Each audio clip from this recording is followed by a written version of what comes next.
Hello friends, आप सभी का इस चैनल और इस वीडियो पर बहुत बहुत स्वागत है। मैं हूं अजय। दोस्तों, मेरे हुलिये पर मत जाइए। थोड़ा सा हुलिया आजकल खराब चल रहा है। आपको रीजन भी पता होगा कि लॉकडाउन चल रहा है, जिसकी वजह से जो हेयर कट की दुकानें ये सब नहीं खुल पा रही, इसलिए थोड़ा हुलिया सही नहीं दिखेगा। चलिए, आपको हुलिये से वैसे भी मतलब नहीं है, आपको मतलब है किससे? पढ़ाई से। तो आज हम बात करेंगे completing square method. Completing square method क्या होता है? ये एक मेथड है क्वाड्रेटिक इक्वेशंस को सोल्व करने का।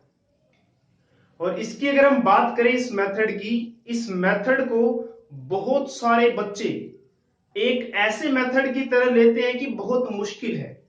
बच्चों के मन में ये बैठ जाता है कि ये मेथड बहुत मुश्किल है। लेकिन दोस्तों, मैं आपको बता दूं, अगर आप इस वीडियो को देख लेते हैं, एक बार अच्छे से समझ लीजिए जो मैं समझा रहा हूं, उसके बाद आप कंप्लीटिंग स्क्वायर मेथड कभी भी नहीं भूलेंगे। हिंदी में इसको पूर्ण वर्ग विधि कहते हैं। हिंदी मीडियम के बच्चे भी इसको देख सकते हैं, बिकॉज हम मैथ की बात कर रहे हैं। मैथ चाहे हिंदी में हो इंग्लिश में हो, हमें तो सवाल को हल करना है, क्वेश्चन का सॉल्यूशन निकालना है, प्रॉब्लम का सॉल्यूशन निकालना है। तो कंप्लीटिंग स्क्वायर मेथड अगर आप सही से सीखते हैं, कंप्लीटिंग स्क्वायर करना आपको आता है, तो आपके लिए बहुत ही काम की चीज है ये। क्योंकि कंप्लीटिंग स्क्वायर करना आगे भी अगर आप मैथमेटिक्स लेना चाहते हैं, प्लस टू में जब आप इंटीग्रेशन करेंगे, जो कि एक बहुत ही इंपॉर्टेंट टॉपिक है क्लास प्लस टू का, उसमें आपको कंप्लीटिंग स्क्वायर आना चाहिए। या आगे अगर मैथमेटिक्स लेते हैं तो ये तो बहुत ही चीज काम आने वाली है। तो इसलिए इसको जरूर सीखो। और जैसे मैं सिखाता हूं वैसे अगर सीखते हैं फिर तो बिल्कुल इजी, इससे इजी मेथड आपको फिर कोई भी नहीं सिखा सकता। तो चलिए देखते हैं कैसे इस मेथड से सवाल को सोल्व करते हैं। तो इसके लिए मैं क्या करता हूं, एक क्वेश्चन लेता हूं। मान लीजिए हमें दिया है 2x² -6x+3। कोई भी एक क्वाड्रेटिक इक्वेशन आप ले सकते हैं। मैं ये क्लास 10 एक्सरसाइज 4.4 का एक क्वेश्चन है जिसमें कंप्लीटिंग स्क्वायर मेथड से एक इक्वेशन को सोल्व करना है। तो मैंने उसी में से एक क्वेश्चन को उठा लिया है। तो करना क्या है, देखिए, सबसे पहला काम आपका दोस्तों ये होगा, जो भी आपको एक्स स्क्वायर के साथ नंबर दिखाई दे, यहां पर क्या दिखाई दे रहा है? 2। कई बार आपको यहां ऐसा कोई नंबर दिखाई नहीं देगा, ऐसा भी हो सकता है। तो अगर एक्स स्क्वायर के साथ कोई नंबर नहीं दिखाई दे रहा, वहां पे आपको पता ही है 1 होता ही है। तो फिलहाल यहां पे 1 नहीं है, फिलहाल यहां पे 2 है। तो क्या करना है हमें, एक्स स्क्वायर के साथ जो नंबर होगा, जो भी नंबर होगा 1 को छोड़ के, क्योंकि अगर 1 होगा तो हमें वो स्टेप करने की जरूरत नहीं है।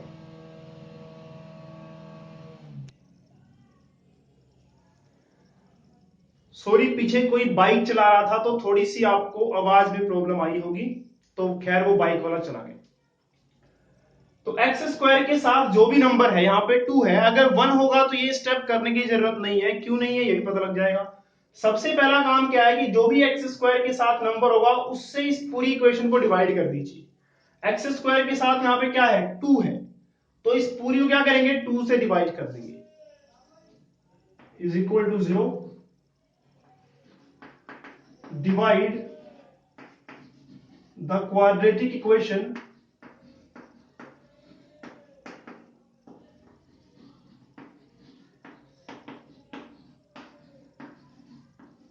बाय 2।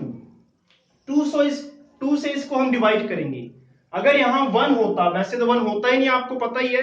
अगर 1 होगा तो ये डिवाइड वाला काम नहीं करेंगे। क्यों नहीं करेंगे ये पता लगेगा। देखिए, सबसे पहला काम है इसको 2 से डिवाइड करना। तो 2x² -6x+3 is equal to 0।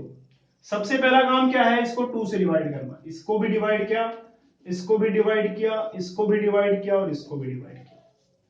इस पूरी इक्वेशन को क्या किया मैंने? 2 से डिवाइड किया। तो क्या होगा?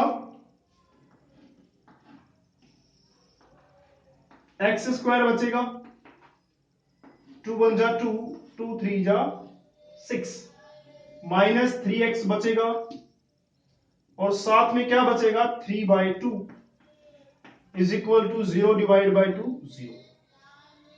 अगर यहां पे कुछ नहीं होता मतलब 1 होता तो 1 से डिवाइड करने की जरूरत नहीं होती। क्यों नहीं होती? आपको पता ही है कि अगर 1 से किसी को भी डिवाइड करेंगे वापस वही आना है।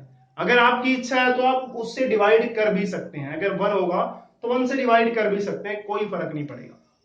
अगर मान लीजिए 1 से हम इसको डिवाइड करते तो वापस वही का वही उतर जाता है। इसीलिए मैंने कहा है ये स्टेप तब नहीं करना जब एक्स स्क्वायर के साथ क्या लगा हो, 1 लगा हो। चलिए आगे बढ़ते हैं। आगे वाले स्टेप में क्या करना है आपको? आगे वाले स्टेप में देखिए एक्स के साथ जो भी दिखाई दे, एक्स के साथ कौन दिखाई दे रहा है? 3 दिखाई दे रहा है। तो 3 को 1/2 1/2 से मल्टीप्लाई कर दीजिए। तो हमें क्या दिखाई दे रहा था? 3। इसको मैंने 1/2 से मल्टीप्लाई कर दिया। ये साइड में करके देख लीजिएगा तो ये कितना बनेगा? 3/2। कितना बनेगा? 3/2। तो अगले स्टेप में क्या करना है? इस चीज को वैसे का वैसे उतारना है। 3x भी वैसे का वैसे उतरेगा और 3/2 भी वैसे का वैसे उतरेगा। नया क्या हुआ फिर इसमें? नया ये हुआ कि जो ये नंबर हमारा आया है ये कैसे आया है? x के साथ जो भी होगा, साइन नहीं देखना है, माइनस माइनस नहीं देखना। x के साथ जो नंबर है 3 है ना, इसको 1/2 से मल्टीप्लाई कर दो, 3/2 आ गया। तो 3/2 जो आया है वो नई चीज है हमारे लिए, तो उसको मैं अलग कलर से लिखता हूं। तो वो जो 3/2 आया है उस 3/2 का जो स्क्वायर है वो मैंने प्लस भी कर दिया और माइनस भी कर देना है इसका 3/2 का स्क्वायर। तो आपको समझ में आ गया होगा ये जो 3/2 आया था इसका मैंने स्क्वायर किया, साथ में प्लस लगा दिया। इसी का मैंने स्क्वायर किया और साथ में माइनस भी लगा दिया। क्यों किया ऐसे प्लस माइनस? क्योंकि ये प्लस का और ये माइनस का वापस जीरो बन जाएगा ना, तो हमारी इक्वेशन वैसी की वैसी है, कोई चेंज नहीं हुआ इसमें। अब अगला स्टेप क्या करना है? यहां से आप लिखेंगे एक्स स्क्वायर,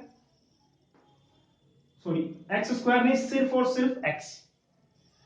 यहां से आप माइनस लिखेंगे। अगर यहां प्लस होता तो यहां क्या लिखते आप? प्लस लिखते। उसके बाद जो प्लस वाली वैल्यू है 3/2, 3/2 क्या किया मैंने? यहां से एक्स स्क्वायर की जगह सिर्फ एक्स लिखा, स्क्वायर नहीं लिखा। थोड़ा थोड़ा लिखना है, सारा नहीं लिखना। इस पूरे में से मैंने क्या लिया? सिर्फ माइनस। अगर प्लस होता तो प्लस आ जाता। उसके बाद 3/2 यहां से उठा के मैंने लिख दिया यहां पे। इस 3/2 से आपने कंफ्यूज नहीं होना, ये तो अलग है। जरूरी है कि यहां 3/2 तो हर बार यहां पे 3/2 ही बने। तो मैंने क्या किया? ये लिख दिया, यहां से ये साइन आ गया और यहां से 3/2 आ गया। ठीक है, अब मैं इसको सर्कल कर देता हूं जिसको जिसको मैंने यूज किया है। एक्स स्क्वायर को यूज कर लिया है क्योंकि यहां से मैंने एक्स निकाला है। इसको भी यूज कर लिया है।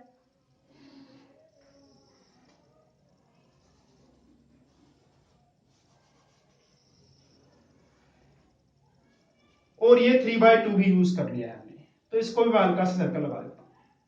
इन 3 चीजों को यूज करके हमने ये लिख लिया। अब इनका जो स्क्वायर है ना, ब्रैकेट लगानी है आपने और ये बना देना है होल स्क्वायर। ठीक है, यहां से x, यहां से माइनस, यहां से प्लस वाली, हर बार प्लस वाली, चाहे यहां माइनस हो प्लस हो फर्क नहीं पड़ता। यहां से हमेशा जो प्लस के साथ वैल्यू होगी 3/2, चाहे 3/6, चाहे कुछ भी हो, वही लिखनी है, हर बार प्लस वाली ही। इसको नहीं देखना कभी भी। अब क्या करना है? अब सर्कल वाली चीजों को तो हमने यूज कर लिया, बचे कौन से? बिना सर्कल वाले। बिना सर्कल में कौन है? एक है 3/2, ये रहा, और एक ये रहा -3/2 का whole square is equal to 0। उसके बाद देखिए क्या करना है आपको।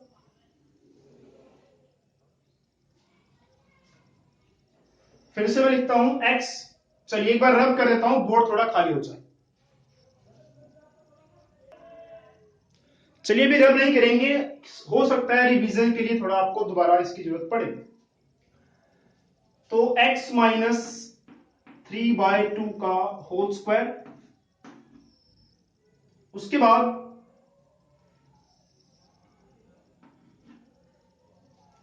3/2 प्लस का 3/2 माइनस 3/2 का होल स्क्वायर करेंगे, 3 का स्क्वायर 9 और 2 का स्क्वायर 4। स्क्वायर का मतलब 3 को 3 से गुणा करेंगे 2 बार, 2 को 2 से गुणा करेंगे 2 बार 4 आ जाएगा, is equal to 0। x minus 3/2 का होल स्क्वायर। अब ये फ्रैक्शन वाली चीजें हैं, इसको प्लस या माइनस करने के लिए क्या करना पड़ता है, एलसीएम या क्रॉस मल्टीप्लीकेशन से भी कर सकते हैं। जिस भी तरीके से आपको आता है वो आप प्लस माइनस कर सकते हैं। मैं फिलहाल क्रॉस वाले से कर रहा हूं। इसको इससे मल्टीप्लाई करेंगे, इसको इससे मल्टीप्लाई करेंगे और इसको इससे। 4 को 3 से मल्टीप्लाई करेंगे कितना आएगा, 12। 2 को 9 से करेंगे, ये माइनस जो बीच में है वो बीच में रहेगा, 2 9 जा 18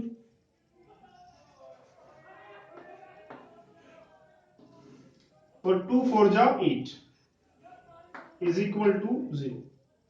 x माइनस 3/2 का होल स्क्वायर प्लस का 12 माइनस का 18। एक वैल्यू प्लस की है, एक वैल्यू माइनस की है, तो क्या करते हैं, माइनस करते हैं। तो माइनस कर दीजिए, 18 में से 12 गए 6 और निशान किसका आता है, बड़े वाले का। बड़ी वाली वैल्यू के सामने कौन सा निशान है, माइनस का है, इसीलिए माइनस आ जाएगा।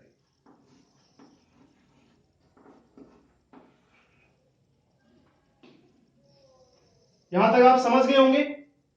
तो हम लगभग पहुंच ही चुके हैं, हमारा आंसर लगभग आ चुका है।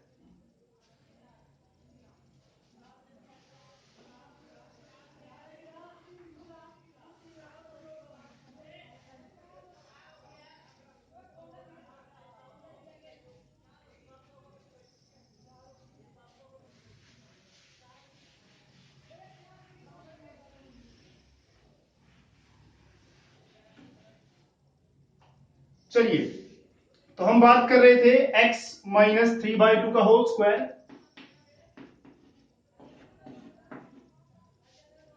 Minus 6/8 is equal to 0। इसकी कटिंग कर दीजिए 2 से। x माइनस 3/2 का whole square minus 3/4 is equal to 0। इसको इधर शिफ्ट कर दीजिए। x माइनस 3/2 का होल स्क्वायर, ये चीज इधर आके, ये माइनस चीज इधर आके क्या हो जाएगी, प्लस। एक बात आपने ध्यान रखनी है, अगर इसको इधर शिफ्ट करने के बाद इसके सामने वैसे तो कौन सा निशान है, कोई निशान नहीं दिख रहा, मतलब प्लस है। अगर ये प्लस होता, इधर आ क्या हो जाता, ये माइनस। अगर इज इक्वल टू के सामने यहां माइनस आ जाता है किसी तरीके से, तो आपको वही रुक जाना है और लिख देना है कि इस इक्वेशन के रियल रूट्स नहीं है। अगर माइनस आता है तो आप कह सकते हैं कि इस समीकरण का जो है वास्तविक सूत्र नहीं पॉसिबल है। बट यहां माइनस नहीं है, प्लस है। अगला काम क्या होगा, दोनों साइड स्क्वायर रूट लीजिए, taking square root both sides. दोनों साइड स्क्वायर रूट लगा लीजिए, इधर भी स्क्वायर रूट लगा दिया और इधर भी स्क्वायर रूट लगा दिया। इसके बाद क्या करेंगे आप,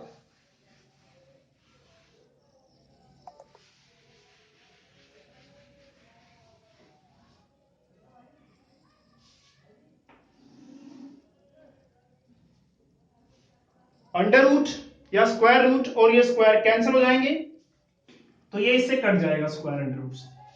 तो यहां बचेगा सिर्फ x minus 3/2 is equal to under root 3 का सॉरी 3 का रूट करेंगे तो रूट 3 आएगा। 4 का अंडर रूट कितना होगा, 2। और जब भी हम अंडर रूट करते हैं तो प्लस और माइनस दोनों में। अब आपका सवाल लगभग हो चुका है। अब क्या करेंगे हम, हमारी ये क्वाड्रेटिक इक्वेशन थी, इसकी पावर कितनी है, 2। तो इसके सॉल्यूशंस भी कितने होंगे, रूट्स भी कितने होंगे, 2 होंगे। 2 आंसर आएंगे। तो 2 आंसर कैसे बनेंगे, देखिए, एक बार 3/2 को, रूट 3/2 को प्लस में लिखेंगे और एक बार रूट 3/2 को माइनस में लिखेंगे, 2 आंसर बन जाएंगे। पहले हम इसको प्लस लिखते हैं, पहले हम इसको क्या लिखेंगे, प्लस √3/2। इसको इधर ले आते हैं,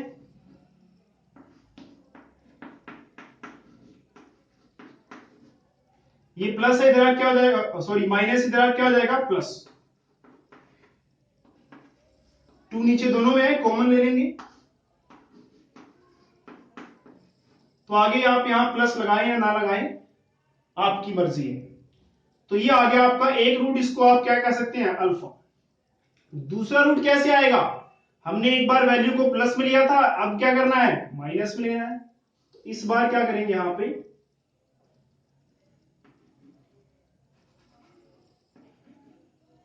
माइनस बस आगे लगा दीजिए इसके। और ये कौन सा रूट आ गया, बीटा। या आप ये भी कर सकते हैं, साथ ही लेके चलिए प्लस माइनस, तो साथ ही प्लस माइनस लेके चलिए।